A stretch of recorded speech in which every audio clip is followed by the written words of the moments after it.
जातिवाचक संज्ञा का पहला भेद द्रववाचक संज्ञा, उसे ही पदार्थवाचक संज्ञा भी कहते हैं। उसे ही पदार्थवाचक संज्ञा भी कहते हैं और अंग्रेजी में मटेरियल नाउन कहते हैं। तो आइए इसकी परिभाषा हम लोग देखते हैं कि जो शब्द किसी पदार्थ या द्रव्य का बोध कराते हैं उन्हें द्रव्यवाचक संज्ञा कहते हैं। अब फिर से एक बार परिभाषा और उसका अर्थ देखते हैं कि जो शब्द किसी पदार्थ यानी वस्तु या द्रव्य का यहाँ पर अर्थ होता है गिनती, काउंट किया जाए, जो गिना जाए उसे द्रव्य कहते हैं। जिसे हम लोग गिन सके, तोल सके, तो उसे उस शब्द को द्रव्य कहते हैं, है ना। द्रव्य का बोध कराते, बोध यानी जानकारी देते हैं, उन्हें द्रव्यवाचक संज्ञा कहते हैं। यानी द्रव्यवाचक संज्ञा क्या बताती है हमें कि किसी पदार्थ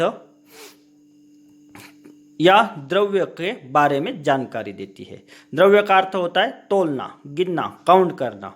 अब कैसे, ये उदाहरण के द्वारा हम लोग समझते हैं।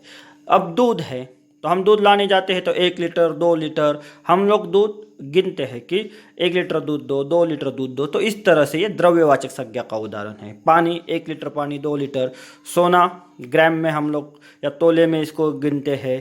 तेल लीटर में आता है। घी किलो या लीटर में आता है। चावल किलो में आता है। गेहूँ, लोहा, मिट्टी, हवा, ये सारे वस्तु नाम या फिर पदार्थ हम कहेंगे, ये द्रव्यवाचक संज्ञा के उदाहरण है कि इन्हें गिना जाता है, इनकी काउंट की जाती है।